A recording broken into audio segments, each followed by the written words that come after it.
All right, so it's Michigan State week, and for the first time in many years, it's actually relevant. Now, I'm going to tell a little bit of...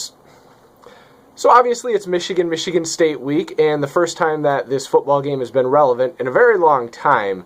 And I'm going to tell a story. Now, if you don't know me, I was born and raised in Rogers City and grew up a Michigan State fan. Now, you might think to yourself, all right, how come you grew up a Michigan State fan? Well, a lot of my family went to Michigan, and everybody around me at that time, like in the late 80s, early 90s, it was all about Michigan. I felt like Michigan football was force-fed down my throat, and I wanted to, rebel. I was like, you know what? I'm not going to like that team. I'm going to like the green and white team. And so at 10 years old, that's where I made the decision. I felt like I didn't want to follow the crowd and be a Michigan fan, because that was back in the Bo Schembechler days, and they were national powerhouse. So anyway, I just grew up rooting for the Spartans. I don't dislike the Wolverines. I just grew up a Spartans fan. So obviously, growing up in Michigan during that time frame, it was blue and maize everywhere. Well, I grew up. I got a career. I ended up moving to Louisiana, moved to Iowa. Long story short, I lived out of state for about 15 years.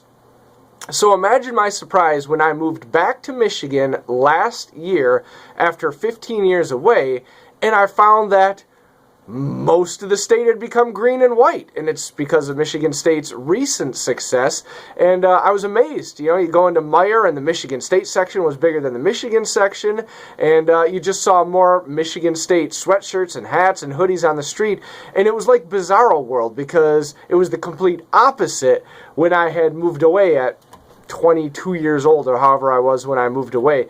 So now that Michigan is good again, I've noticed the bandwagon. It's happening. Week by week this season, actually probably since Jim Harbaugh was announced as coach last year, more and more blue and maize coming out. And it's always amazed me. It doesn't matter what team it is, the bandwagon fans that jump on board. And it happened with Michigan State. Michigan State was terrible for many years. And then once they became nationally relevant, all of a sudden you started seeing green and white everywhere.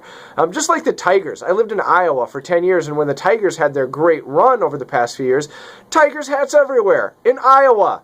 Why? I guarantee they weren't wearing them this year when they were terrible. So anyway, I will be pulling for the green and white this Saturday, but I'm not a Michigan hater. I used to be. In my younger days, I was a Michigan hater. Now I just appreciate when any team from Michigan does well, mostly because the Tigers and the Lions suck. So at least we have the college teams to root for. And the Red Wings. Go Wings. Go green. Go blue. That's my statement of the day.